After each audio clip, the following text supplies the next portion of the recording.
Hey guys, welcome back. Go ahead and dim the lights, grab your blanket, and maybe a cup of something warm. Tonight, we're floating back to a time when everything in America was just a little bit louder, shinier, and more ridiculous than anyone really needed it to be the Roaring Twenties. A decade that somehow managed to be both glamorous and grimy. Jazz and gin, sequins and stock fraud. People called it the modern age. But it was also an age when most homes didn't even have proper refrigeration. So, perspective. Let's take a long, sleepy wander through how Americans really spent their free time in the 1920s. Spoiler, not everyone was doing the Charleston in glittering speakeasies.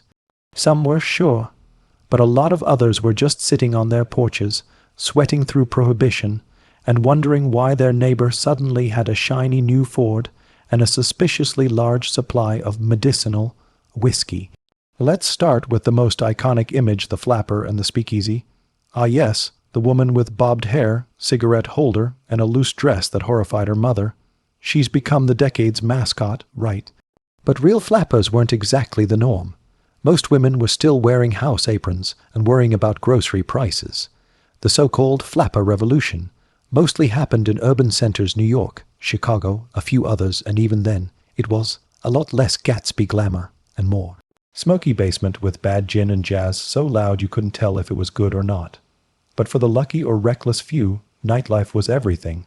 After all, alcohol was illegal, which just made it 10 times more interesting. America discovered something deeply human during Prohibition, that telling people not to drink is the fastest way to make them start distilling gin in their bathtub. And yes, that actually happened. Across the country, ordinary citizens became part-time chemists, making what was affectionately and sometimes fatally known as bathtub gin. It wasn't always made in bathtubs, but the name stuck because it felt appropriately chaotic. So, you'd get these secret bars, hidden behind fake storefronts or down narrow staircases. Password, only. Inside, people danced, sweated, and pretended the world wasn't barreling toward the Great Depression. It was a sort of collective denial, dressed in sequins and soaked in ethanol. But that's just the city crowd. Out in small town America, which, by the way, was most of America, the entertainment scene was a bit less wild. No jazz clubs, no mobsters with Tommy guns, just a lot of community picnics.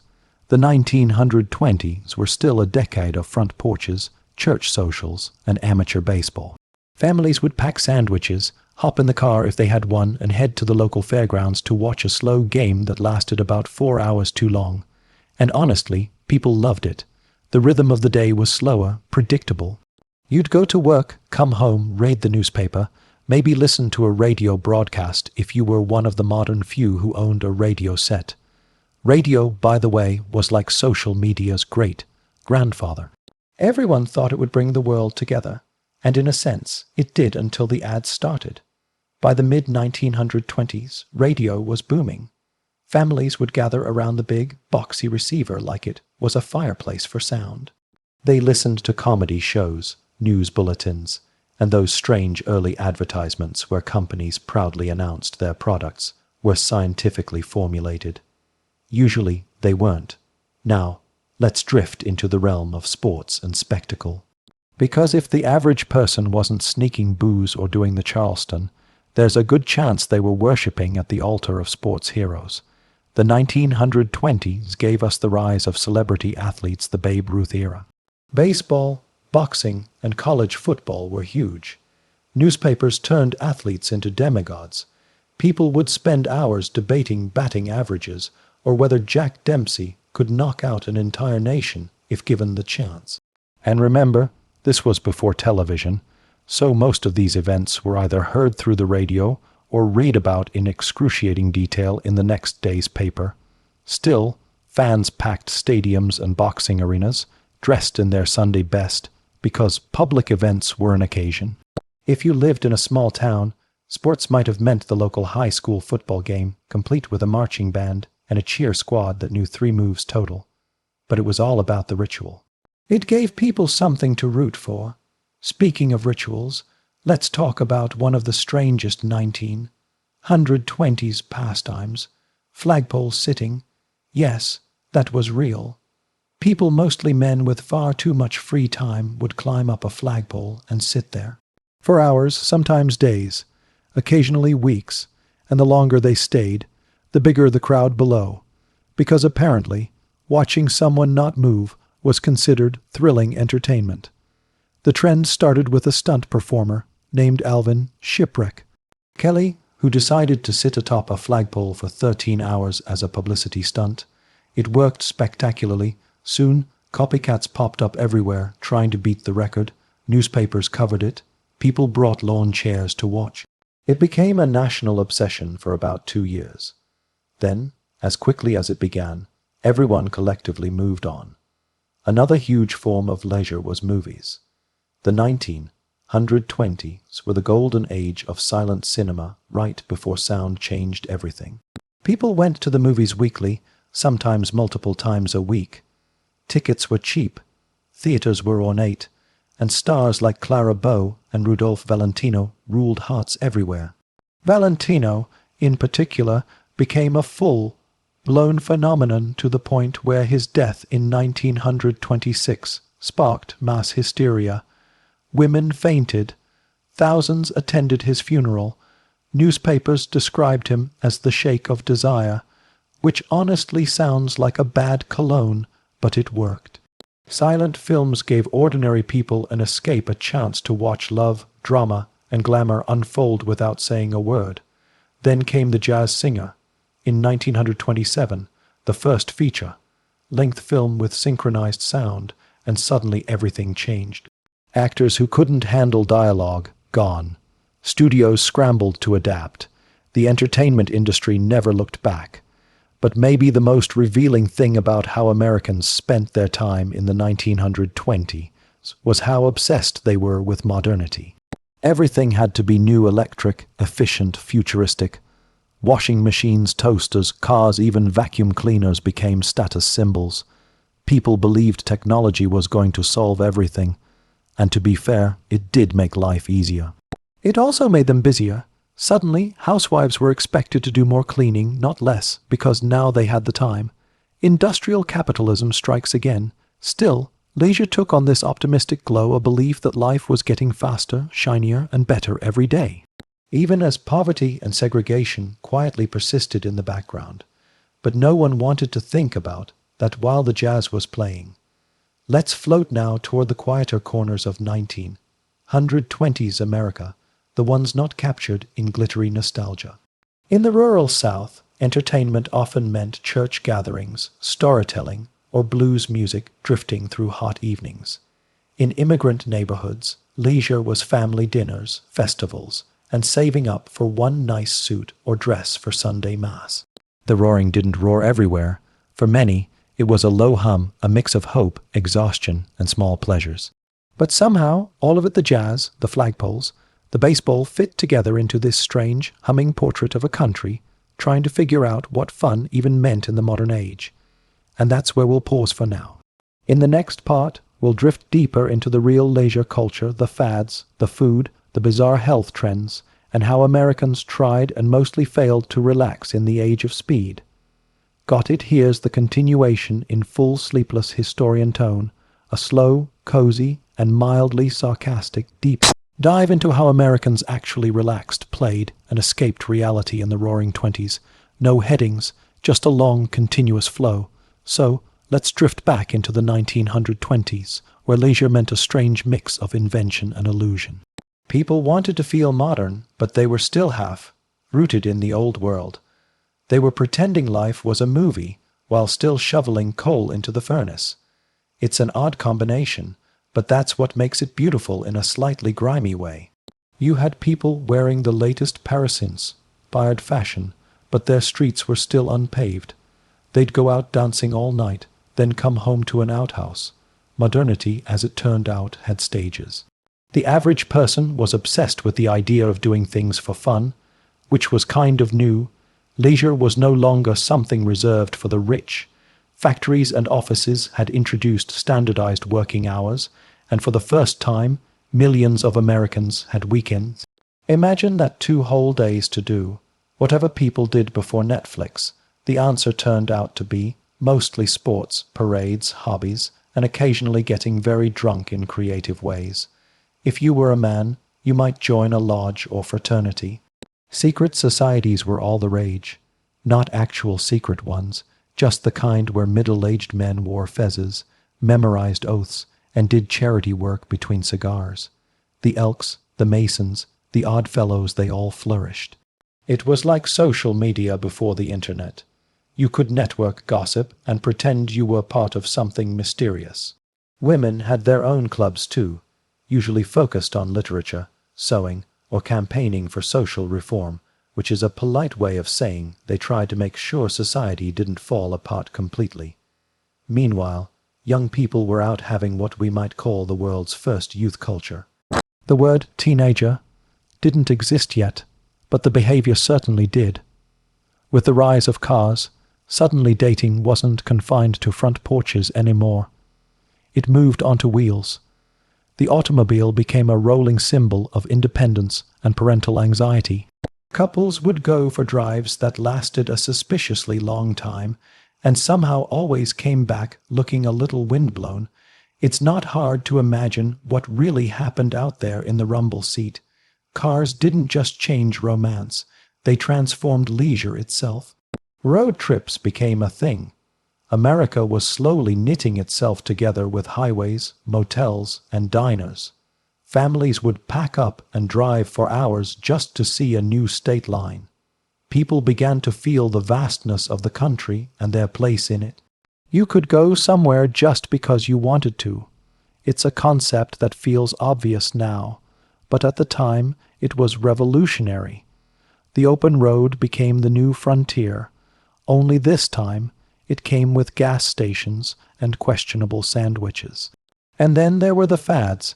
The 1920s were basically the golden age of doing weird stuff just to see if other people would do it too. We already mentioned flagpole sitting, but there were plenty more. Dance marathons became a bizarre national obsession. Couples would dance for days, sometimes weeks, stopping only when one of them nearly collapsed. Organizers called it entertainment. Doctors called it a terrible idea. Spectators packed in to watch these poor, exhausted couples shuffle around, trying to stay upright while band after band played. It was equal parts endurance test and existential crisis with jazz accompaniment. There was also the short-lived craze for goldfish swallowing. Yes, people literally swallowed live goldfish for fun. It started as a college stunt, because of course it did, and briefly spread like wildfire. Thankfully, it didn't last, but it says a lot about the era's mindset. Attention was becoming a form of currency. The more outrageous you were, the more people noticed. You could call it proto-viral culture, long before hashtags and YouTube challenges. Humans have always been inventive when it comes to bad ideas. Speaking of entertainment, let's talk about radio again because honestly, it changed everything. For the first time, you could sit in your living room and listen to the same program as someone hundreds of miles away. It created a kind of invisible community. People tuned in religiously to serials, music hours, and news updates. The soft crackle of a radio became the soundtrack of the decade. Families would gather around it after dinner, listening in silence as the world came alive through static. And of course, advertisers quickly realized they could use that silence to sell things. Before long, every show had a sponsor, and people were being serenaded with jingles about soap or cigarettes. The modern consumer age was warming up nicely. For those who preferred something more tangible, magazines and pulp fiction offered escape. The 1920s were the age of mass print, cheap, flashy, and full of stories that promised adventure and romance. Titles like Argosy, Detective Tales, and Amazing Stories fed readers a steady diet of cowboys, explorers, detectives, and damsels in distress. People devoured these magazines, often quite literally saving and trading them. In a way, they were the binge watch of their day. And speaking of stories, there was also an explosion of celebrity culture. The press couldn't get enough of movie stars, athletes, and the newly minted rich. Tabloids filled their pages with scandals, affairs, and tragic downfalls. People read about millionaire bootleggers and flapper actresses with the same fascination we now reserve for influencers and reality TV stars. The idea of fame for its own sake started to take shape. It didn't matter what you did, as long as people talked about you. Of course, there were also darker pastimes. Gambling thrived under the surface. So did organized crime. The same laws that banned alcohol helped create entire criminal empires. In cities like Chicago, bootleggers and gangsters became household names. People secretly admired them, even as they condemned them publicly. It's funny how moral outrage and fascination often come as a package deal. You might lecture your kids about crime at dinner, then sneak out to buy bootleg whiskey from a guy named Tony after dessert. Not everyone's leisure was about jazz and scandal, though. Many Americans turned inward towards spirituality and self-improvement. The 1920s saw a surge in interest in things like seances, astrology, and mystical self-help movements. After the trauma of World War I and the flu pandemic, people were searching for meaning or maybe just distraction. Spiritualism promised both. Mediums claimed to talk to the dead. Palm readers set up in hotel lobbies. Magazines printed horoscopes alongside ads for miracle tonics. It was the wellness industry before yoga mats and green juice. Meanwhile, in more rural parts of the country, entertainment was simpler but no less meaningful. There were barn dances, quilting bees, and county fairs. People would gather to show off livestock, baked goods, or homemade crafts. It wasn't glamorous, but it built community. You'd hear fiddles, laughter, and the low rumble of gossip. Life moved slower, but it wasn't stagnant. These local gatherings were how news traveled, how romances began, how grudges were aired. Every pie contest had its politics. Every dance had its drama. If you had a bit of money, vacations became a new form of leisure. The idea of going away for the summer trickled down from the upper class to the middle. Resorts popped up along lakes and beaches, promising fresh air and moral cleanliness.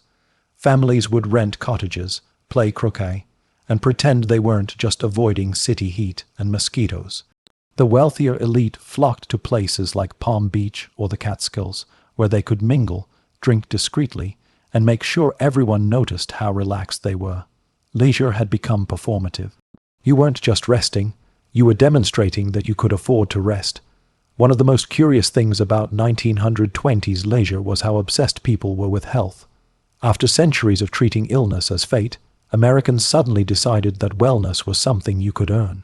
Exercise, sunlight, vitamins, all the modern buzzwords began creeping in. Fitness clubs opened, selling the idea that a strong body meant a strong moral character. It was part of the larger cultural shift towards self-control and progress. And yet, the same people preaching clean living were often puffing cigarettes marketed as doctor-approved. The contradictions were endless, but nobody seemed to mind. Food itself became entertainment. Cookbooks exploded in popularity, especially ones focused on modern cooking. Electric appliances promised to make everything easier, though half of them barely worked. Women's magazines featured recipes for things like gelatin salads, because nothing says elegance like vegetables trapped in lime-flavored goo. Dinner parties became showcases of novelty rather than taste. Guests would ooh and ah over molded aspic towers, pretending they weren't slightly horrified. Presentation was everything. For working-class families, leisure often meant small pleasures. Ice cream parlors, soda fountains, and penny arcades provided affordable escape. A few coins could buy an afternoon of laughter or a sweet treat to share. In industrial cities, parks became vital spaces. People strolled, listened to band concerts, and fed pigeons. It was a kind of collective exhale. After the chaos of industrial work, the quiet simplicity of a park felt luxurious. It's easy to forget that rest doesn't always have to look glamorous. Sometimes sitting on a bench and watching the world go by is enough. The 1920s were also a decade of contrast when it came to who could enjoy leisure. For African Americans, for example, the rise of jazz wasn't just entertainment. It was cultural power. Harlem became the beating heart of black creativity. Clubs, like the Cotton Club, drew huge crowds, though ironically, they were often segregated. Jazz musicians like Duke Ellington and Louis Armstrong turned leisure into art, transforming personal expression into something revolutionary. But outside those cultural hubs, Black Americans still faced systemic exclusion from many leisure spaces, hotels, theaters, even beaches. The idea of free time wasn't equally distributed. Immigrant communities built their own leisure worlds too.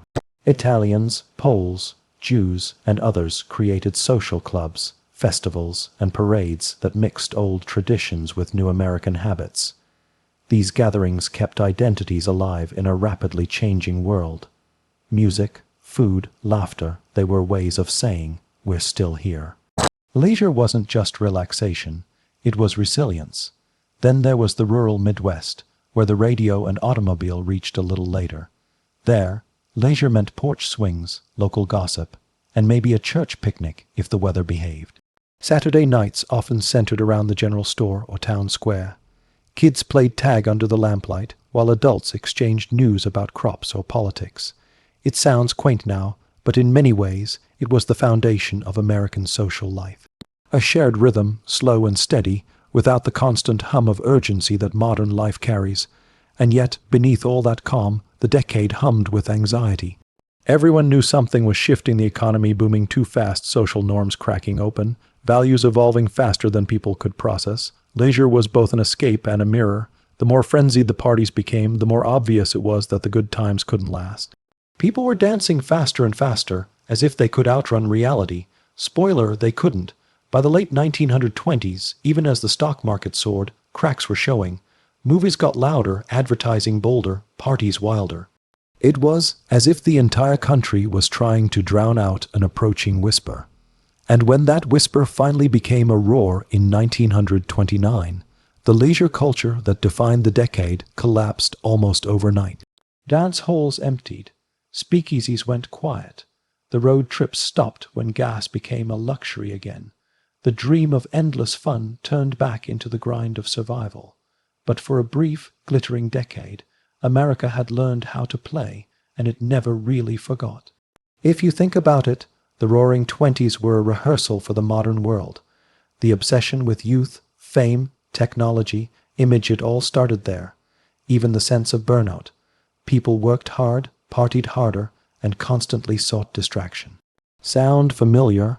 Maybe not much has changed except the soundtrack. And as the lights dimmed on that wild decade, what lingered wasn't just jazz or cocktails, but the quiet memory of a country discovering the strange, complicated art of leisure, and learning that even the loudest roars eventually fade into silence. Let's drift back in, nice and slow. The lights are low, the city's asleep, and somewhere in the distance, the last strains of jazz are fading into the night. America is exhaling, but only just. The party hasn't quite ended, yet it's that moment around 3 a.m. when the cigarette smoke hangs in the air and everyone pretends they're still having fun. That's where we left the Roaring Twenties, suspended between glitter and exhaustion. For most people, leisure in the late 20s had started to feel like a full-time job. The pressure to appear happy, fashionable, and modern was relentless. Everyone wanted to be part of the new age. There was this almost manic belief that life would only keep getting better: faster cars, fancier parties, newer gadgets. The word boredom had started to feel like a personal failure. People filled their free time with anything that could pass as excitement. Beauty contests, talent shows, amateur theatricals, even spiritual retreats disguised as vacations. The idea was to stay occupied, stay visible, stay relevant. Beauty pageants, for example, became a national pastime. The first Miss America contest in 1921 was meant to extend the tourist season in Atlantic City. It worked spectacularly. Soon, every town had its own local beauty queen, and newspapers printed their smiling faces with the kind of reverence once reserved for war heroes. The contests were both wholesome and deeply weird. Women paraded in bathing suits, while judges scored them like livestock at a fair. But people loved it. It was leisure wrapped in spectacle, harmless on the surface, but humming with the new obsession with appearance. And speaking of appearances, fashion itself became entertainment. Shopping was no longer just practical. It was aspirational. Department stores turned into cathedrals of consumerism. People would spend hours wandering through them, touching fabrics they couldn't afford, inhaling the scent of newness. Window shopping became an activity in its own right. You could measure your worth by what you desired, not what you owned. Advertisers knew this, of course. They filled magazines and billboards with images of perfectly dressed couples sipping sodas or lounging on modern furniture. Leisure was now something you could buy, if not the real thing, then at least the illusion of it. Urban amusement parks also flourished during this time. Kenai Island was the crown jewel, a noisy wonderland of lights, roller coasters, and questionable hot dogs. On summer nights, thousands of people crammed onto the boardwalk, chasing cheap thrills and cotton candy. The rides were loud, the crowds louder, but that was the point. It was chaos, packaged and sold as joy. There were similar parks across the country, smaller, grittier versions that smelled of popcorn and engine oil. For a nickel or two, you could escape your life for a few hours. People screamed, laughed, and sometimes threw up, but always came back for more. On the opposite end of the spectrum were the people who decided the world had gone too fast. They retreated into hobbies that felt slower, more deliberate. Gardening, stamp collecting, amateur photography all became symbols of quiet respectability. The new technology of the time, like Kodak's affordable cameras, made it easier for ordinary people to document their lives. Scrapbooks filled up with pictures of picnics, pets, and babies in absurdly large hats. It's strangely comforting to know that even a century ago, people were obsessed with capturing moments that looked happier than they probably were. Movies continued to shape how Americans thought leisure should look. As sound took over, Hollywood became a dream factory running 24 hours a day. Studios churned out films that offered both escape and instruction. Watching the stars on screen taught audiences how to dress, flirt, and even speak. The movie accent, that odd mix of British crispness and mid-Atlantic smoothness, spread like wildfire. People imitated it unconsciously, as if elegance could be learned through pronunciation. Cinema wasn't just entertainment. It was a teacher showing Americans how to be modern. And yet, while cities glowed with theaters and neon, rural America lived on a different timeline. The 1920s might have been roaring in New York, but in small towns across the Midwest or Deep South, the pace was still pastoral. Families gathered around pianos for sing-alongs. Children played marbles or stickball.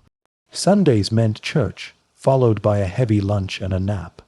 Life revolved around seasons, not schedules. For many, free time wasn't about excitement, it was about rest. Leisure was the quiet between chores, the conversation on the porch, the slow walk to nowhere in particular. The same was true for much of the working class. Despite all the talk of prosperity, not everyone was living large. Factory workers, miners, and farmhands still labored long hours for modest pay. When they did get time off, it was precious. Men gathered in bars or union halls, women in kitchens or laundries. Leisure often meant simply being together, sharing food, stories, or gossip. Sometimes it meant nothing more than sleep. And yet, even here, modern culture crept in. Radios blared jazz in tenement apartments, movie posters hung in corner stores. Everyone wanted a piece of the dream, even if just a fragment. There's something quietly tragic about how hard people tried to enjoy themselves. They danced, they drank, they bought things they didn't need, not because life was easy, but because it wasn't. Leisure became a way to prove you were doing okay, even when you weren't. It was a performance of contentment. That's not unique to the 1920s, of course. It's a human constant, but the scale of it then was new. The commercialization of happiness, the promise that pleasure was a right, not a privilege. Even the way people talked about time changed. Phrases like spare time and time off entered everyday speech. Time became a commodity, something to be managed, optimized, filled productively. The irony of productive leisure was lost on most people. Self-help books and advice columns taught readers how to use their downtime efficiently, which, when you think about it, completely defeats the purpose of downtime. But America was in love with motion, even at rest. Some of the era's strangest leisure trends were tied to technology. Radio amateurs, for example, spent hours tinkering with homemade transmitters, chatting with strangers across the airwaves. It was social media with static. Ham radio operators developed their own slang and rituals, forming invisible friendships that spanned states. For many, it was the first time they felt connected to a wider world. Others fell in love with the new thrill of aviation. Air shows drew massive crowds. People watched in awe as stunt pilots looped and dived through the sky, risking death for applause. The roar of engines became the new music of progress. Meanwhile, the American home was turning into a leisure zone. Magazines like Better Homes and Gardens preached the gospel of domestic comfort. House design, furniture, and decor became expressions of personality. Suburban life was on the horizon, and people were already rehearsing for it. The living room became the stage of modern family life, a place for conversation, radio, and mild boredom. Domestic leisure was respectable, safe, and quietly claustrophobic. It's where the 1920s met the 1950s long before time caught up. Then there was the leisure of rebellion, small acts of defiance that made people feel alive. Young women cut their hair short, smoked cigarettes in public, and wore dresses that showed their knees. Men grew fond of slang and jazz, slang in particular, inventing words like the bee's knees. And the cat's pajamas. They probably didn't make much sense even then, but that was the fun of it. Language itself became a form of play. If your parents didn't understand you, you were doing it right. College campuses were hothouses of such rebellion. Fraternities and sororities threw elaborate parties, often thinly disguised as literary gatherings. Pranks were common, sometimes harmless, sometimes not. Student newspapers chronicled every absurd detail, treating them as national events. Youth had discovered itself loud, carefree, and slightly hungover. The gap between generations was widening, and everyone could feel it. Amid all this, literature began to capture the contradictions of leisure. Writers like F. Scott Fitzgerald, Dorothy Parker, and Sinclair Lewis skewered the empty glitter of modern life. Their characters drank too much, loved too carelessly, and filled the void with chatter. They weren't villains or heroes just tired, glamorous messes searching for meaning. Readers recognized themselves in those stories, even if they pretended not to. The idea that pleasure could be hollow became a new kind of sophistication. Cynicism, it turned out, was very fashionable. Even architecture joined the conversation. Skyscrapers rose like monuments to ambition, while Art Deco design turned everyday objects into sculptures. Train stations, lobbies, even radios were crafted to look sleek and futuristic. Leisure was aestheticized, beauty became utility. To sit in a cafe surrounded by chrome and glass felt modern, even if the coffee was terrible. People believed they were living in the future. In a way, they were. But under the gloss, fatigue was setting in. The constant push toward pleasure, progress, and performance was exhausting. There's something profoundly human about that, the way people chase joy until they're too tired to feel it. The Great Depression didn't just end a party, it ended an experiment. The 1920s had asked, what happens when everyone gets a taste of freedom? The 1930s answered, they pay for it later. Still, not everything vanished when the markets crashed. The habits stuck. The love of movies, the cult of youth, the idea that leisure could define identity, those survived. Even during the darkest years of the Depression, people found ways to keep some of that 1920 spirit alive. Cheap entertainment, shared laughter, the stubborn belief that fun was worth having. Maybe that's the real legacy of the decade, not the noise or the jazz, but the quiet insistence that life, however hard, should still have its pleasures. And if you think about it, that's what leisure really is.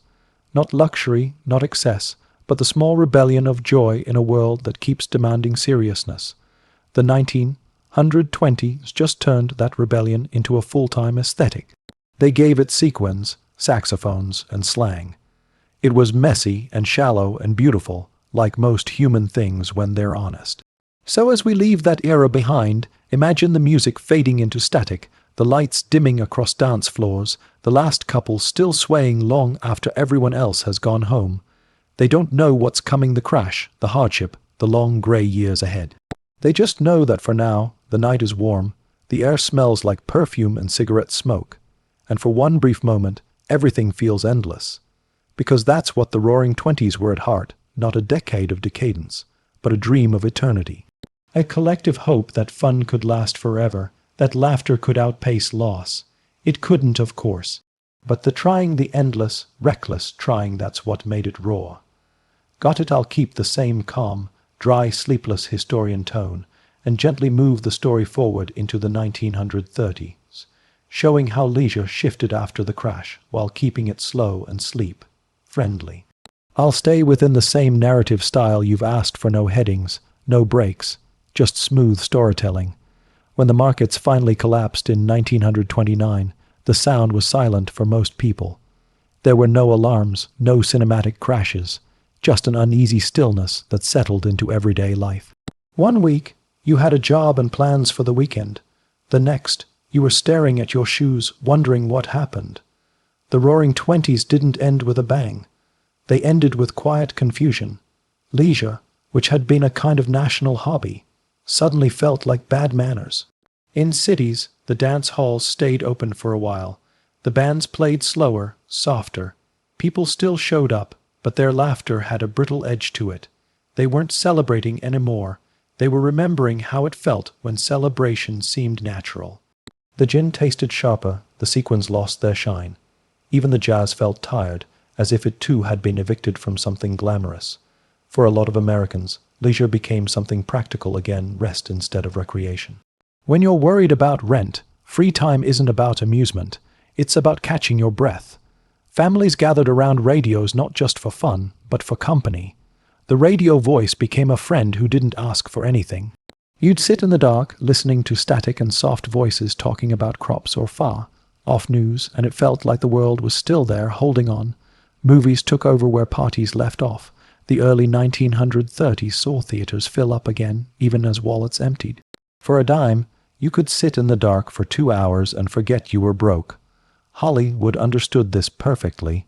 The Depression gave birth to escapism musicals with impossible staircases, screwball comedies with champagne, romances that ended well for once. People watched Fred Astaire glide across polished floors and pretended they could, too. Reality could wait until the credits rolled. But leisure also adapted in smaller, quieter ways. Families started playing board games together. Monopoly, ironically, became a national favorite. Nothing says we're broke, like pretending to be a real estate mogul. Card games came back in force. You didn't need electricity or money to play rummy by candlelight. Communities organized potlucks, socials, and amateur theater nights. If you couldn't afford entertainment, you made your own, and somehow that togetherness felt more real than the loud nights of the decade before. Out in rural areas, the rhythm barely changed. The 1920s had brought cars and radios, but the Depression reminded people how to live without extras. Neighbors helped each other harvest, traded food, and shared stories. On Sunday afternoons, families might gather around a phonograph or a homemade radio, or just sit outside and watch the light fade. It wasn't glamorous, but it was steady. For a country suddenly unsure of itself, steadiness felt like a luxury. There was something almost nostalgic about how the country turned inward. Those who still had leisure time often used it to fix things, make things, or simply mend what had been worn thin. Craftsmanship had a quiet comeback. People built furniture, repaired clothes, grew gardens. Leisure had shifted from spending to sustaining. It's funny how quickly the meaning of free time can change when the money disappears. Still, people found ways to laugh. Vaudeville limped along through the early 1930s, blending slapstick with social commentary. Stand-up comedy, as we know it, started to take shape there. One person, one microphone, and a weary crowd looking for relief. Radio comedians became household names. A good joke could carry you through a bad week. Sometimes the laughter sounded more like survival than joy, but that's still laughter. Even sports managed to hold on. Baseball didn't collapse with the market. In fact, it became a kind of therapy. For a few hours at the ballpark, the depression didn't exist. The crowd still cheered, the players still swung. Ticket prices dropped, but spirits didn't, not completely. And in 1936, Jesse Owens ran his way into history, a quiet reminder that grace and triumph could exist even when the world felt small and grim. Of course, not everyone experienced the same kind of leisure. For the wealthy, the crash was inconvenient but not always catastrophic. Country clubs stayed open. Summer homes stayed occupied. The upper class learned to tone things down a little, but not too much. Lavish parties turned into intimate gatherings, yachts became boats, and nobody used the word decadent anymore. They'd learned to whisper their luxury, not shout it. Meanwhile, the government got involved in leisure, a strange concept, but a real one. The New Deal didn't just build dams and roads. It built parks, swimming pools, and community centers. Public recreation became a form of morale management. If you could get people outside, moving, breathing, maybe they'd believe things were improving. The Civilian Conservation Corps planted trees and dug trails, and in the process, gave thousands of young men something priceless purpose. And then came the movies again, louder than ever. The mid-30s saw the birth of the movie star system, as we still recognize it. Clark Gable, Jean Harlow, Bette Davis, they weren't just actors, they were ideals. People needed faces to believe in, and Hollywood delivered. Even the newsreels before the films, those flickering glimpses of presidents and parades, became a kind of collective diary. The audience would sit quietly in the dark and watch the world they couldn't afford to visit. Radio shows evolved too. Serial dramas, mysteries, and variety hours filled the airwaves. People fell asleep to them, just as you're supposed to fall asleep to this. The voices were smooth, confident, unhurried. They sounded like authority and comfort all at once. Children followed adventures of detectives and cowboys. Adults listened to political speeches and sermons. The nation, in a sense, was being lulled through crisis by its own storytellers. Music shifted with the mood. The frantic jazz of the 20s softened into swing. Big bands replaced small ensembles. The rhythm was still there, but it was steadier, rounder, less wild. Benny Goodman and Duke Ellington filled dance halls again, and this time, people danced not to escape, but to belong. There was a sense of collective breath in that music, not roaring anymore, just breathing. Leisure also became more local. Instead of road trips, people visited relatives. Instead of grand vacations, they had picnics. Simple things became events. A Sunday drive was still a luxury, but one that didn't feel out of reach. Kids built soapbox cars, parents joined bowling leagues, towns organized amateur baseball teams. Community mattered again, maybe more than it ever had. And for many, reading became the ultimate escape. Libraries saw record use. Cheap paperbacks flooded the market. You could travel to far, off lands, or into other people's tragedies without spending a cent. Magazines and newspapers were filled with serialized fiction, advice columns, and puzzles. Crosswords became a craze, millions of people filling in little boxes, quietly asserting that they could still solve something in a world that didn't make much sense. The Depression years turned leisure into an act of defiance. Having fun wasn't frivolous anymore, it was brave. If you could laugh, dance, or sing when everything else was falling apart, you were winning in your own small way. That idea would stick long after the economy recovered. By the end of the 1930s, America was changing again. Technology was creeping back in. Telephones became more common. Automobiles were sleeker, faster. The radio, once a novelty, was now a household fixture. People were connected in ways their grandparents couldn't have imagined, and with the promise of better times came the slow return of ambition, not just to survive, but to enjoy. But before the decade could relax too much, another storm gathered on the horizon.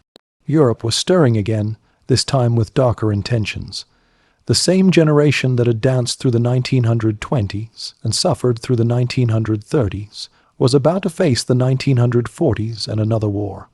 It's almost poetic in a tired way. Every time people learned how to rest, history found a way to wake them up. For now, though, picture America at the end of the 30s, a country half-ass, leap but breathing easier, streetlights humming. Radios glowing in dark windows. Somewhere, a family is laughing over a board game. Somewhere else, a man is mending his shoes, humming along to a swing tune. The air feels calm, fragile, and full of small human sounds. The roar is gone, but the heartbeat remains. Because that's the quiet truth behind all these decades. Leisure isn't about noise or novelty. It's about claiming time, even when the world tells you you can't. Whether it's a dance, a drive, a laugh, or just sitting still, it's the same rebellion. And the people of the 20s, 30s, and beyond all shared that small act of defiance, the will to be human, even when everything else felt mechanical. Perfect, I'll continue seamlessly, same sleepless historian tone, calm, slow, dryly amused, and sleep, friendly. We'll drift from the quiet 1930s into the 1940s, and the wartime years where leisure didn't vanish. It just learned to wear a uniform. When the 1940s arrived, they didn't knock politely. They barged in wearing khaki and steel. Leisure, that fragile thing people had been carefully rebuilding, had to make room for ration books and military drills. The war didn't end leisure, it just disguised it as patriotism.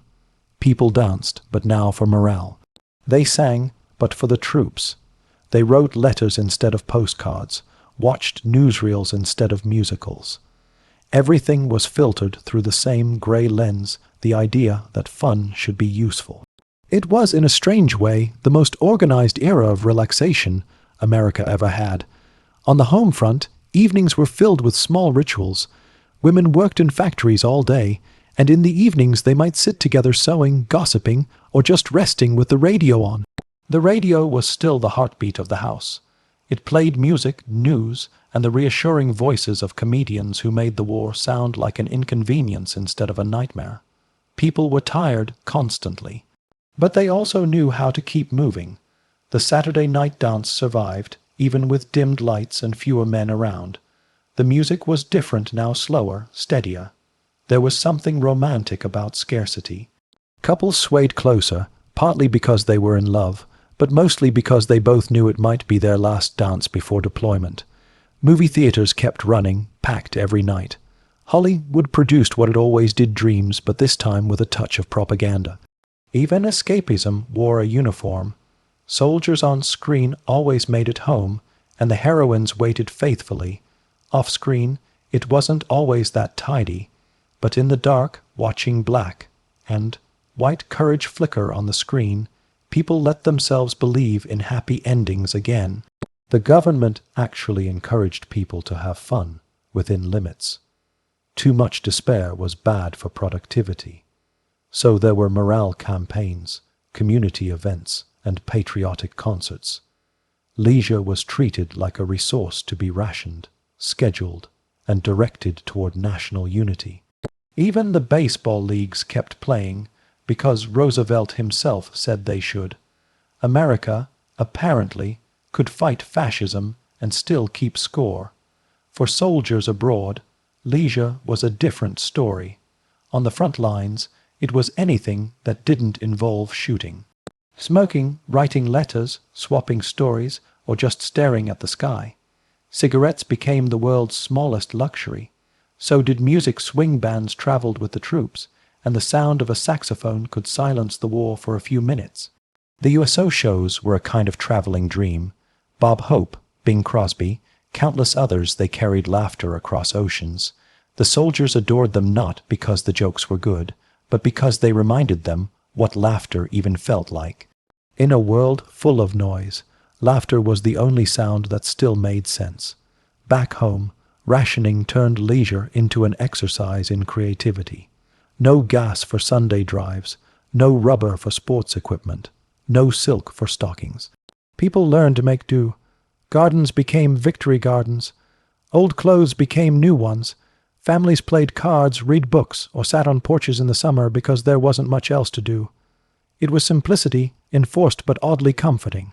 When the war ended, America exhaled long, slow, relieved. The sound of peace was strange. For a few months, nobody knew what to do with silence. Then the noise started again, this time with optimism. Leisure was ready for its comeback tour. The late 1940s were all about returning to normal, even though normal didn't exist anymore. Veterans came home, got jobs, and moved into neighborhoods that didn't exist 5 years earlier. Suburbia was born quiet streets, white fences, backyard barbecues. Leisure became domestic, organized, and slightly competitive. The radio gave way to television. Suddenly, people could see the stories instead of just hearing them. Families gathered in living rooms, hypnotized by tiny glowing screens. Variety shows, game shows, family comedies the 1950s would later perfect it. But the roots were here. For the first time, leisure didn't require leaving the house. Cars came back, shinier than ever. Gas was cheap again, roads were open, and Americans rediscovered the joy of driving nowhere in particular. Roadside diners popped up, motels multiplied, and the Sunday drive became a ritual again. The war had made people restless. Peace made them mobile. Music followed. The swing bands slowly faded, replaced by crooners and early rock. Frank Sinatra made hearts flutter, not just because of his voice, but because he sounded like calm after chaos. Records spun in living rooms, couples danced in kitchens, and kids started buying their own music for the first time. The soundtrack of leisure was changing, less collective, more personal, and let's not forget food. During the war, rationing had made meals practical. Afterward, food became fun again. Cookbooks exploded in popularity. Advertisements turned dinner into a performance. Jell-O salads, deviled eggs, casseroles, each one a small celebration of abundance. Dinner parties replaced nightclubs. Leisure had officially gone domestic. It wasn't all cheerful, though. For many veterans, the quiet was unnerving. They'd gone from battlefields to backyard cookouts almost overnight. So they worked harder, built faster, bought more. Leisure became something to earn, not something to simply have. It's easy to forget that comfort can be its own kind of burden. Still, for most Americans, the late 1940s felt like the start of something stable. There was television, baseball, music, and endless optimism about the future. The word vacation re-entered the vocabulary, and families started planning trips again. Not extravagant ones, just time away. The world felt manageable again. Air travel was still for the wealthy, but it was no longer unthinkable. People began to dream of seeing the world beyond their borders. The same generation that had been through 2 world wars was suddenly eager to travel for pleasure instead of duty. Leisure was evolving into something modern, sleek, mobile, commercialized. And then came the 1950s, the golden decade of American relaxation, at least on the surface. But for now, in the late 1940s, picture the scene: a quiet neighborhood, evening light fading over identical houses. A man mowing his lawn, a woman setting a table, a child sitting cross-legged on the carpet, watching the test pattern on a glowing TV. The war is over, but the rhythm of the home front lingers, the sense of doing small things together, finding comfort in the ordinary. It's peaceful, predictable, and slightly surreal. The kind of calm that only exists when everyone's pretending not to remember what chaos felt like. And that's leisure in its purest post-war form, not wild, not loud, just safe. The kind of peace that hums softly in the background while you drift asleep, knowing it might not last forever, but tonight it's enough. The 1950s arrived like a sigh of relief. The war was behind, the future ahead, and for once, the world didn't feel like it was on fire. Americans decided it was time to enjoy themselves quietly, neatly, and preferably in matching outfits. Leisure became a lifestyle, a moral duty even. After all that sacrifice, everyone deserved a break, and this time the break came with chrome bumpers and color television. Suburbia expanded like a well-watered lawn. Whole towns sprang up from empty fields, identical houses lined up like patient little soldiers, each with a smiling family inside. The soundtrack was the whir of sprinklers, the clink of ice in lemonade glasses, and the distant hum of a lawnmower. It was peaceful, safe, and occasionally dull, which, after the last 2 decades, felt like paradise. Leisure in the 1950s was meticulously planned. There were bowling leagues, book clubs, backyard barbecues, and neighborhood bridge nights. The weekend became sacred, a national ritual of rest and consumption. People didn't just relax, they performed relaxation. The perfect picnic, the perfect dinner party, the perfect Sunday drive, everything had to look effortless, even if it wasn't. Television took over the living room completely. By mid-decade, nearly every home had one glowing screen. Families gathered around it, the way they'd once gathered around the radio. The faces on those screens became part of the household: Lucy and Daisy, Ozzie and Harriet, a dozen fictional families who always laughed through their problems and ate dinner together. Television was soothing because it was predictable. It taught the country how to be comfortable again. Advertising followed close behind. Every commercial promised a better, easier life. New appliances, shinier cars, frozen dinners that required no effort at all. Leisure was no longer just free time, it was a reward for good citizenship. You worked hard, you bought things, and you earned the right to sit in your recliner and feel content. Happiness could now be ordered, installed, and delivered. Of course, under all that neatness, the 1950s had its quiet restlessness.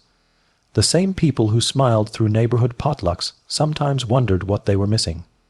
Travel magazines sold dreams of adventure: the open road, the tropical island, the Parisian cafe. Teenagers, of course, rebelled the loudest. Rock and roll showed up like a rude guest at a formal dinner, and suddenly leisure had rhythm again. Elvis wiggled, parents frowned, and kids realized that rebellion could be a form of fun. Cars became symbols of freedom again.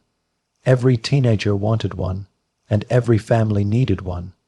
Drive-ins appeared both for movies and for burgers, turning cars into miniature private worlds. It was the first time you could take leisure with you wherever you went.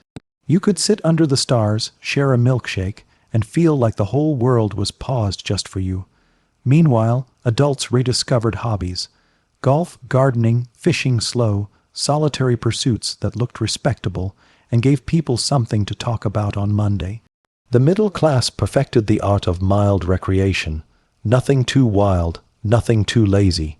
Just the right balance of productivity and peace. Women, meanwhile, were expected to make leisure look like work. The magazines were full of smiling housewives preparing elaborate meals for fun. Crafting, decorating, and entertaining were framed as hobbies, but they were also performances. A perfectly iced cake wasn't just dessert. It was proof of competence. Leisure, for women, came in pastel shades and matching aprons. Still, many found joy in those small rituals.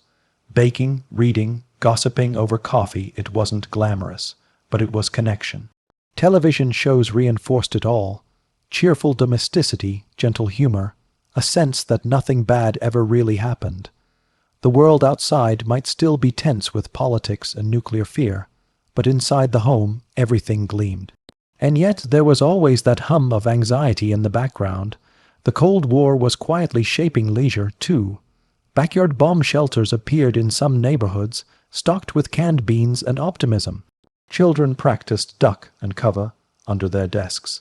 It was strange, living in an age where the world could end any minute and still having to plan a dinner party. But people did it, because what else was there to do? Movies in the 1950s reflected that tension. The grand escapism of the 30s came back, but now with spaceships, monsters, and apocalyptic scientists. Science fiction became the new form of daydreaming. Instead of dancing in nightclubs, audiences imagined life on Mars. It was the same urge to escape, just dressed in atomic silver. Music was shifting fast. Swing and crooners were still around, but rock was taking over.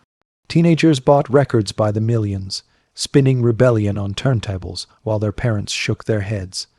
Dance floors were back, smaller but louder. Leisure, once a polite performance, was starting to sound like freedom again.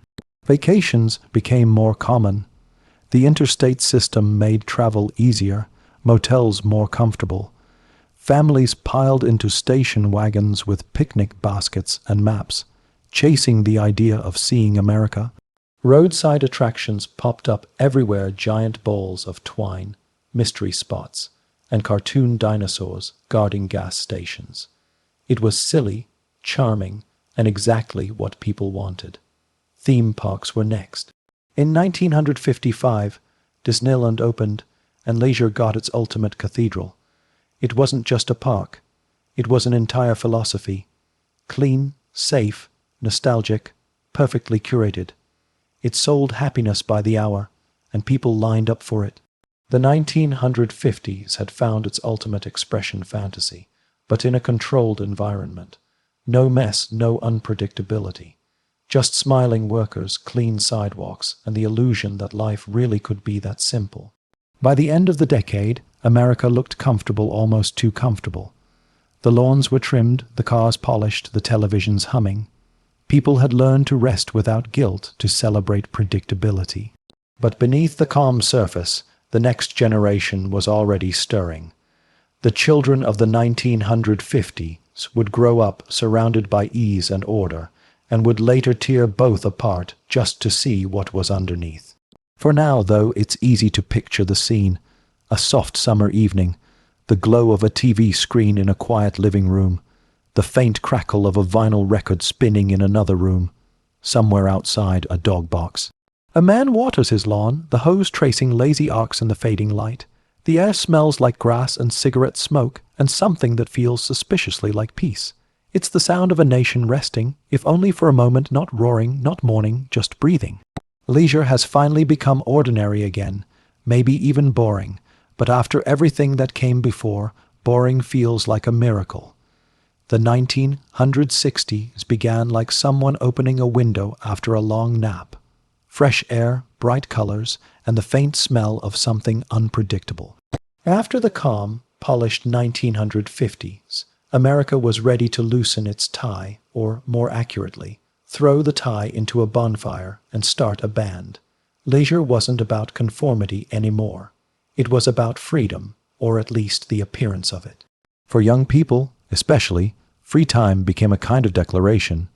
The children who'd grown up on perfect lawns and polite television families were now adults, and they wanted something less beige. They traded suburban barbecues for music festivals, carpool lanes for communes, and the phrase "have a nice day" for turn on, tune in, drop out. Leisure, for the first time in decades, wasn't something you earned, it was something you explored. Music was the fuel, of course. Radios and records became portals. Folk music, protest songs, psychedelic rock, each was a soundtrack for a new kind of restlessness. People didn't just listen, they built their lives around the sound.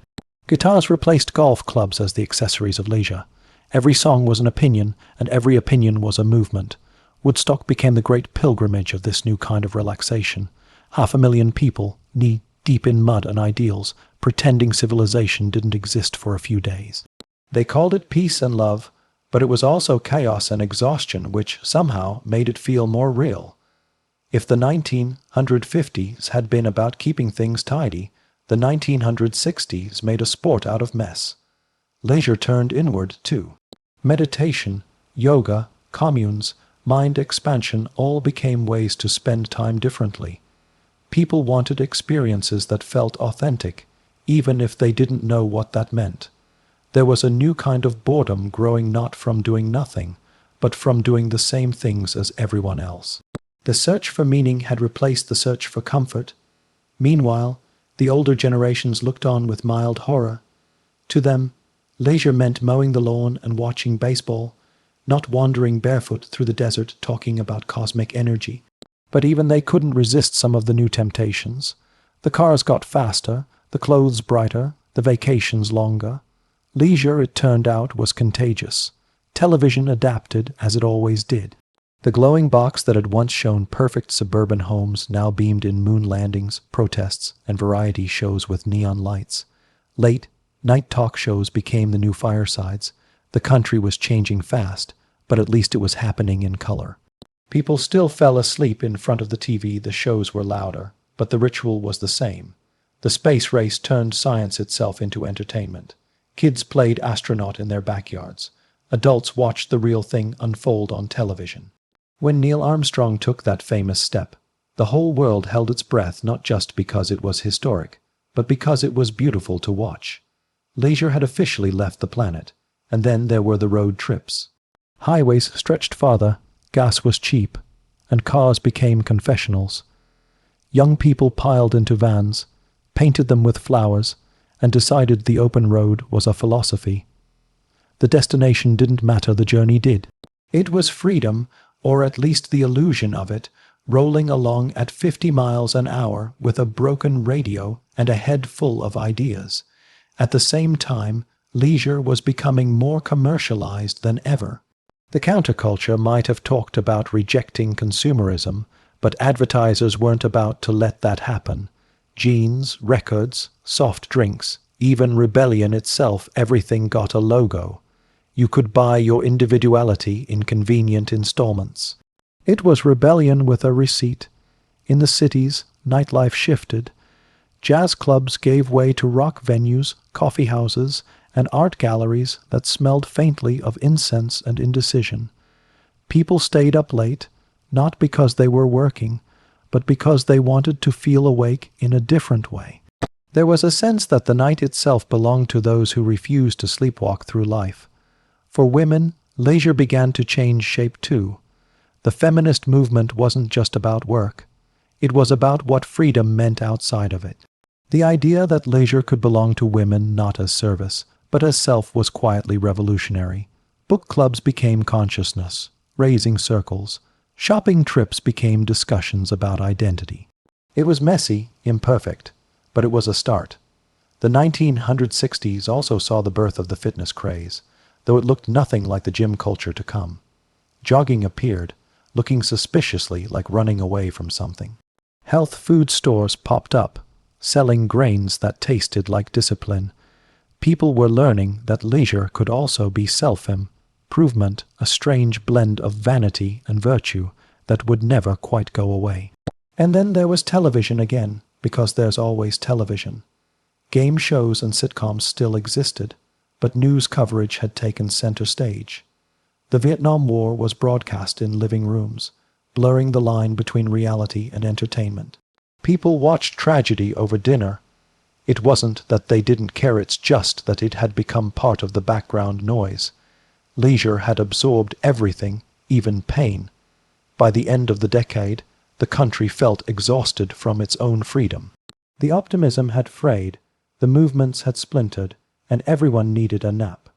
The dreamers of the early 60s looked around and realized the world hadn't changed as much as they hoped. But something had shifted. Leisure would never again mean just rest. It had become political, personal, and endlessly complex. For now, imagine America in 1969. The music still echoes, the last of the hippies still believe, and somewhere a family is watching the moon landing again, grainy and glowing. The kids in the living room are arguing about the future. The parents are pretending not to worry about it. Outside, the air smells like gasoline and change. The Roaring Twenties had taught America how to play. The Depression had taught it how to survive. The war had taught it how to endure. And now the 1960s were teaching it how to question everything, including what free time was even for. Maybe that's what progress sounds like, the soft hum of a nation trying to relax and reinvent itself at the same time. The 1970s didn't so much begin as sigh into existence. After all the noise and neon of the 60s, the country collectively slumped onto the couch and tried to catch its breath. It was a decade of adjustment, less revolution, more reflection, or maybe just confusion disguised as leisure. Everything slowed down a little. Even fashion looked like it needed a nap. Browns, oranges, yellows, and fabrics that looked suspiciously like furniture upholstery. The parties didn't stop, exactly. They just moved indoors, where people could discuss astrology and energy crystals while sitting on shag carpet. If the 1960s were about expanding consciousness, the 1970s were about maintaining it with minimal effort. Disco became the new religion of relaxation. It was loud, glittery, and proudly meaningless. Under the flashing lights of mirrored balls, everyone was equal, or at least equally sweaty.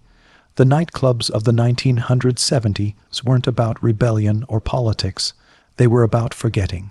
People who'd marched in protests a decade earlier now danced in polyester to forget they'd ever cared about anything. And honestly, who could blame them? But leisure wasn't all sequins and Saturday nights. A strange seriousness crept in through the edges. The economy was wobbling, inflation was misbehaving, and gas lines stretched like existential metaphors.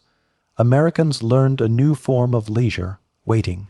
Waiting for fuel, waiting for news, waiting for something to feel certain again. They played cards in their cars, shared cigarettes in queues, and tried to laugh about it, because what else can you do when your country's mood is stuck in neutral? Television filled the gaps as it always did.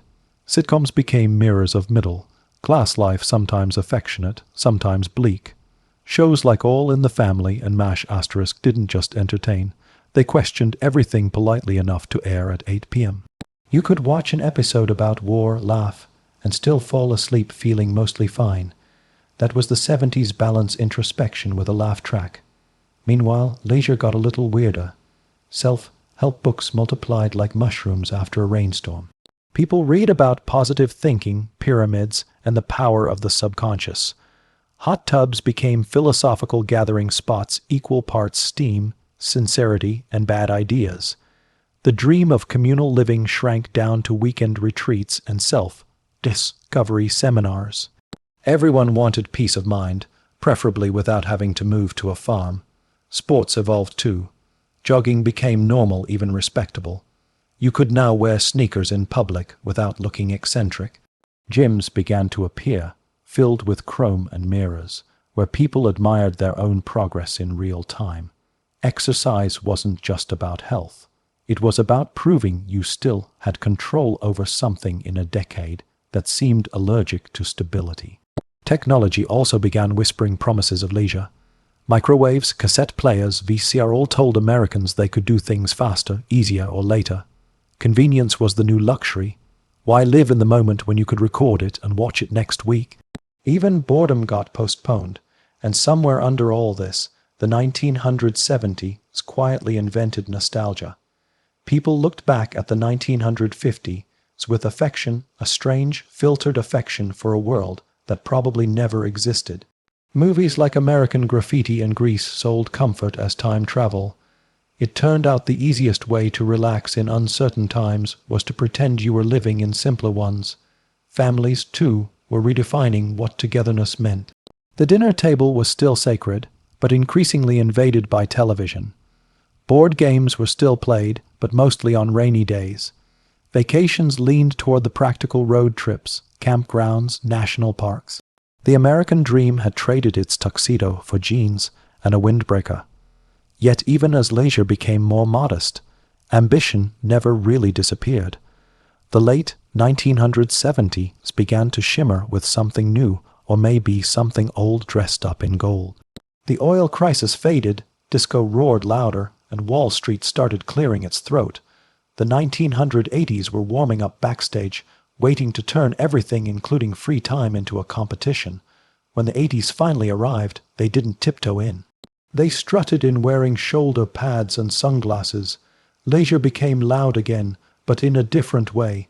It wasn't about freedom anymore, it was about success. The motto had changed from find yourself to sell yourself. Even relaxation got a price tag. Vacations turned aspirational. Ski trips, cruises, exotic islands, anything that looked good in a photo album. The middle class learned to consume like aristocrats, or at least to pretend convincingly. Shopping malls became temples of modern leisure. You didn't just buy things, you bought the feeling of belonging. Every purchase whispered, "You've made it." Even if your credit card disagreed, technology fully joined the party. Personal computers, video games, and cable TV multiplied like caffeinated rabbits. The family that once gathered around a single black and white set now dispersed into separate rooms, each glowing with its own screen. Togetherness was redefined as being in the same house while staring at different rectangles. Fitness, meanwhile, got competitive. The casual jogger of the 1970s evolved into the lycra lad athlete of the 1980s. Aerobics tapes, jazzercise, and home gyms turned sweating into performance art. It was no longer enough to be healthy, you had to look busy being healthy. Leisure became labor disguised as self-improvement. And then came the movies, big, shiny, and loud. Blockbusters dominated screens, offering escape with explosions. The line between rest and spectacle blurred completely. Even at home, VHS tapes allowed people to curate their own entertainment empires. You could spend an entire weekend watching other people save the world and call it relaxation. The 1980s were the golden age of branding, and leisure was no exception. Every hobby became a market. Golf wasn't just golf, it was a lifestyle. Cars weren't transportation, they were personality statements. Even food became performative nouvelle cuisine, diet fads, brunch. Eating was no longer about nourishment, it was about narrative, but beneath the gloss, something quieter persisted. People still needed genuine calm, the kind you couldn't buy. Meditation reappeared, stripped of its 1960s mysticism and repackaged for executives. Yoga was no longer revolutionary, it was just another Tuesday morning activity. The culture had learned how to monetize serenity. Families in the 1980s lived double lives. On the surface, everything glittered: vacations, gadgets, status symbols, but underneath, exhaustion brewed. 2. Income households, long commutes, and the creeping sense that there was never enough time for anything. Leisure became a schedule entry rather than an experience. Even rest had a deadline. Television, again, reflected the mood perfectly. Sitcoms like Family Ties and The Cosby Show sold a dream of balanced families that worked hard, played hard, and somehow always had time to laugh. It was comforting, even if it wasn't entirely true. Late-night infomercials filled the hours when nobody could sleep, selling miracle devices to fix problems people didn't know they had. By the end of the 1980s, America looked prosperous, confident, and slightly overcaffeinated. Leisure had become a mirror reflecting ambition more than relaxation. People were busier than ever, but at least they were busy doing things that looked fun. The quiet evenings of earlier decades had vanished, replaced by gym memberships, shopping lists, and cable subscriptions. Still, every now and then, there were moments of real calm. A summer night with no plans, a movie watched without multitasking, a walk without a destination. Small, accidental reminders that leisure wasn't about doing more, it was about feeling less rushed by the world. But those moments were getting harder to find. As the decade faded, so did the glitter. The stock market hiccuped, the shoulder pads deflated, and the world was ready, once again, to rethink what it meant to relax. The next era would be digital, restless, and perpetually online, a place where even leisure would have to keep up. But that's a drift for the next stretch of our sleepy timeline. The 1990s began quietly, like the morning after a long party. The hair was smaller, the music softer, and the ambition slightly embarrassed by its own excess. People still wanted success, of course, but they were tired of looking like they wanted it. So, the new leisure trend was pretending not to care. It was called being laid back, and it became an art form. You can almost picture it: flannel shirts, coffee shops, people reading paperbacks they only half understood. The decade was obsessed with authenticity, not the real kind, but the kind that looked convincing on camera. Leisure was casual now, effortlessly ironic. You didn't do things, you hung out. You didn't vacation, you chilled. The technology creeping into everyone's homes made chilling easier and stranger. Computers hummed on desks, quietly promising the future. At first, the internet was a novelty, a kind of digital library with bad lighting. You could send an email, join a chat room, or wait 30 minutes for a picture of a cat to load. Somehow, it felt miraculous. Leisure had officially entered the pixel age. Video games evolved too, no longer just toys for kids. Consoles like the Super Nintendo and PlayStation made gaming cinematic, immersive, a place where adults could escape responsibility while pretending they were doing something strategic. The joystick became a new kind of rosary for the restless. Television, meanwhile, fractured beautifully. Cable channels multiplied, each one catering to a slightly different mood. You could spend your free time watching cooking shows, nature documentaries, sitcom reruns, or entire networks dedicated to home renovation. It was the first time in history that people could run out of time deciding how to spend their free time. Coffee culture took over the cities. Starbucks turned caffeine into lifestyle, replacing bars as the social hub of choice. Leisure meant lingering with a latte, talking about nothing in particular, pretending time didn't exist. The coffee shop became a kind of acceptable idleness, productivity's cool cousin. Fashion reflected the same mood. Everything was relaxed, oversized, a little melancholic. Jeans were baggy, music was grunge, and feelings were vague. Even leisure had a touch of existential dread. It was the first generation raised on irony, and somehow that felt comforting. If you couldn't be happy, at least you could be self-aware about it. Movies echoed the mood perfectly. Independent films rose alongside blockbusters. People were tired of heroes saving the world. They wanted flawed people sitting in diners, talking about their feelings. It was the cinematic version of a nap, comforting, unhurried, and slightly sad. And then, somewhere in the background, the internet kept growing. By the late 1990s, it wasn't just a tool, it was a destination. Chat rooms became communities. Early social networks began forming in primitive shapes. The digital world offered a new kind of leisure connection, escape. You didn't need to leave the house to socialize anymore. You just needed a dial-up tone and patience. The irony, of course, was that leisure was becoming less restful. Screens required attention, emails demanded replies, even fun started to feel like work. The line between entertainment and obligation blurred. The very thing that was supposed to save time began stealing it quietly, one click at a time. By the early 2000s, things accelerated. The millennium arrived with confetti, champagne, and a low-key sense that the future might be slightly disappointing. Technology promised everything: faster communication, endless information, and convenience beyond imagination. And it delivered, just not in the way anyone expected.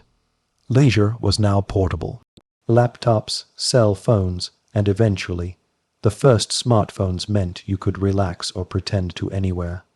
Vacations were still taken, but now they came with Wi-Fi. You couldn't fully disconnect. You just scrolled from a different location. The beach became a backdrop for email replies. The culture itself turned self-referential. Reality television exploded, turning ordinary people's free time into everyone else's entertainment. Watching became the new pastime. You didn't need to do anything. Someone else would do it for you on camera, preferably while crying or competing for love. It was voyeurism disguised as relaxation. Music changed too. With MP3s and iPods, listening became personal again. You could carry 1,000 songs in your pocket and escape into your own world on the bus, in bed, or during a conversation you didn't want to have. Leisure became solitary, private, a world of headphones and playlists that said more about identity than fashion ever could. Shopping moved online, quietly rewriting habits. The mall, that cathedral of 1980s leisure, began to fade. Now you could browse, compare, and buy without leaving the couch. Consumerism had become invisible, a hobby disguised as convenience. The thrill of the hunt was replaced by the thrill of free shipping. And then came social media, sneaking in softly at first. MySpace, then Facebook, places to post photos, list interests, and publicly perform private moments. Free time became a show. You weren't just relaxing, you were curating the appearance of relaxation. The internet turned leisure into content, and everyone became their own PR manager. But beneath the novelty, something shifted. Rest started to feel rare. Notifications became the new background noise of life. Even boredom vanished, replaced by constant stimulation. There was always another video to watch, another post to read, another dopamine hit to chase. Leisure wasn't empty anymore. It was overcrowded. Still, there were glimpses of calm. Long drives with no GPS. Lazy Sundays when the internet was too slow to bother with. The final years before smartphones conquered everything had a strange, gentle texture, the last gasp of analog leisure. People didn't know it, but they were standing on the edge of a transformation that would make every spare moment feel like potential content. In hindsight, the 1990s and early 2000s were the in-between, a bridge between physical and digital leisure, between presence and distraction. It was the last time you could be unreachable without feeling guilty about it. The last time you could be bored without feeling like you were missing something. Imagine a Friday night in 2003. A family gathers to watch a DVD they rented from Blockbuster, snacks on the table, lights dimmed. The movie begins, and for 2 hours everyone is focused on one glowing rectangle. It's quiet, communal, and fleeting. In a few years, streaming will make even this feel old-fashioned, but for now it's enough. The world doesn't know it yet, but leisure is about to become infinite and completely exhausting. That brings us right to the edge of the smartphone era, still in that slow, hypnotic flow about another, all right, let's drift into the 2010s and 2020s now. Keep the lights dim. Imagine the glow of your phone's screen as the only lamp in the room, the hum of distant traffic, the quiet scroll of thumbs replacing conversation. We're entering the era when free time stopped being free and became monetized attention. The 2010s didn't start with a bang. They started with a buzz, the soft vibration of a smartphone somewhere under a pillow. That sound became the decade's heartbeat. It meant you had a message, or maybe a notification, or maybe just another reason not to fall asleep. Leisure wasn't about escape anymore. It was about keeping up. The smartphone changed everything, quietly and completely. It made leisure constant, or at least the illusion of it. You could be entertained anywhere, standing in line, sitting in traffic, pretending to listen during a meeting. The world was now one endless feed, and yet, somehow, nobody felt rested.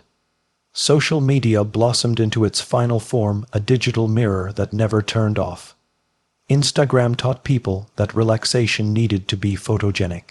Yoga poses by the beach, brunch tables arranged like still lifes, vacations planned around lighting. Leisure became performance art. Nobody was really relaxing. They were just auditioning for the role of someone who was. Meanwhile, Twitter made opinions the new hobby. People used to collect stamps. Now they collected outrage. Free time was spent refreshing timelines, arguing with strangers, and pretending to win debates that never ended. The internet had given everyone a voice, but it also gave everyone stage fright. Streaming platforms quietly replaced television. Netflix, YouTube, Hulu, endless content for endless evenings. You didn't have to wait for your favorite show anymore. You could devour entire seasons in one night. It felt powerful at first, like conquering boredom itself, but binge watching wasn't leisure. It was digital hibernation. Gaming exploded into an ecosystem. Online worlds replaced local arcades. People didn't just play, they lived there. Leisure became social again, just virtually. Friends met in voice chats, explored pixelated landscapes, and built digital empires. It was both intimate and isolating, the way all modern pastimes seem to be.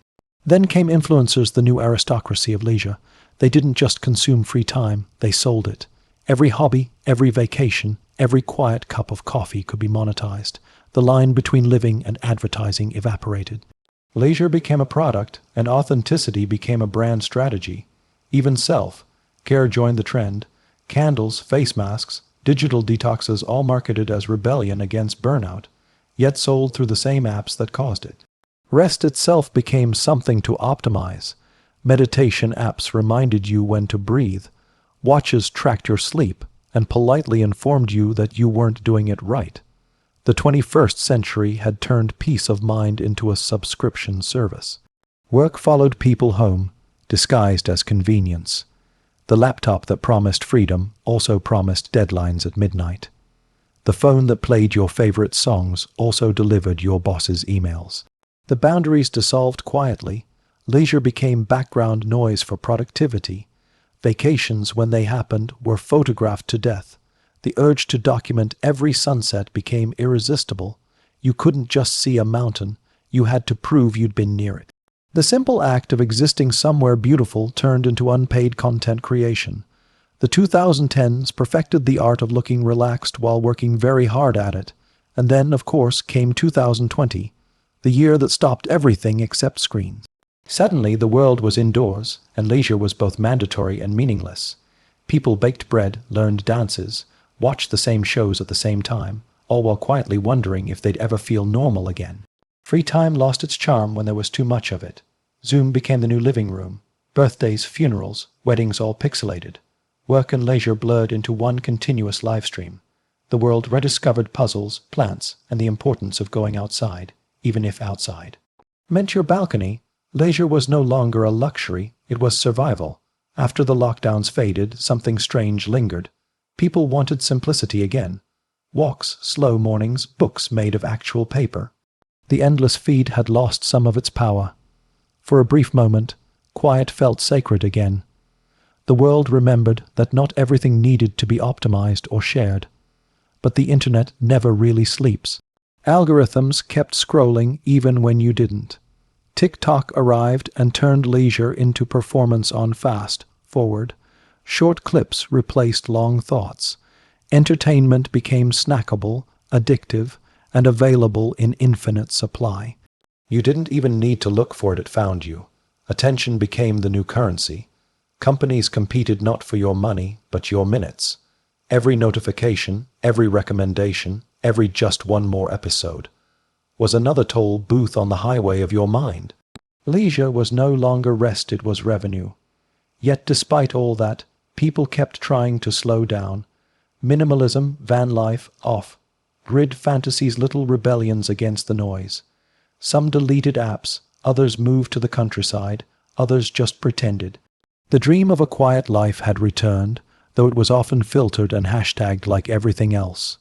Leisure in the 2020s became fragmented, half digital, half desperate. You could meditate with an app, paint with an AI, or listen to 12-hour rain sounds for focus. Playlists while reading productivity tips. Even relaxation came with analytics. The average person could tell you their screen time, but not the last time they felt bored without panic. Still, there's beauty in it.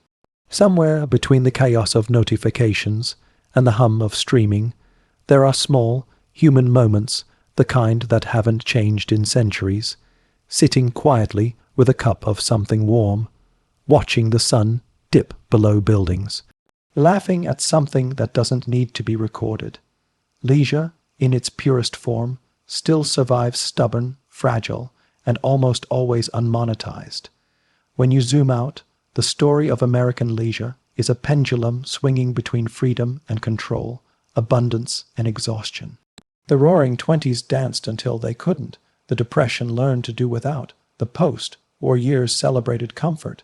The 1960s rebelled. The 1980s competed. The 2000s connected. And the 2010s just kept scrolling.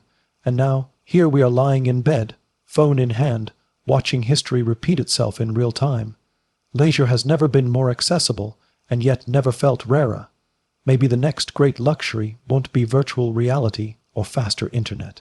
Maybe it'll be silence or boredom, or if we're lucky, sleep. Because after all this, all the noise, all the scrolling, all the centuries of inventing new ways to fill the hours, maybe the best thing anyone can do is nothing at all. So, if you're still awake, congratulations. You've survived about 100 years of American free time. And if you've dozed off somewhere along the way, well, that's the most historically accurate ending possible. Here's how that outro might sound, still calm, still slightly amused, spoken like a voice that doesn't care if you're half asleep while listening. And that's where we'll leave it tonight. A century of people trying to figure out what to do when they weren't working, sometimes dancing, sometimes shopping, sometimes staring into glowing rectangles. The funny thing is that the search never really changed.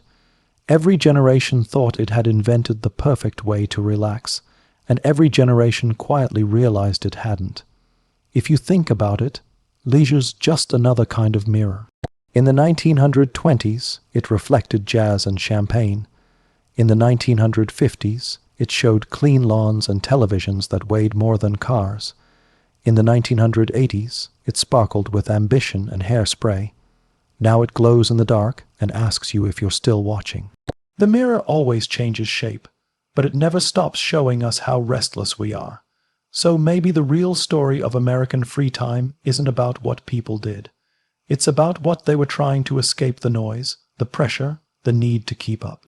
And maybe the only real leisure any of us ever get is the moment right before sleep, when the scrolling stops and the room goes completely still. If you're still listening, take that moment now.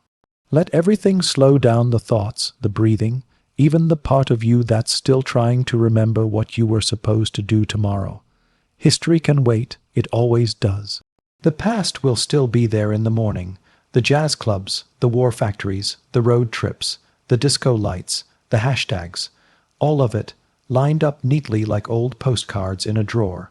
You can flip through them again some other night. For now, close the drawer, and maybe, just maybe, don't check your phone one more time. Sleep well, dream strangely, and I'll see you in the next story. Good night.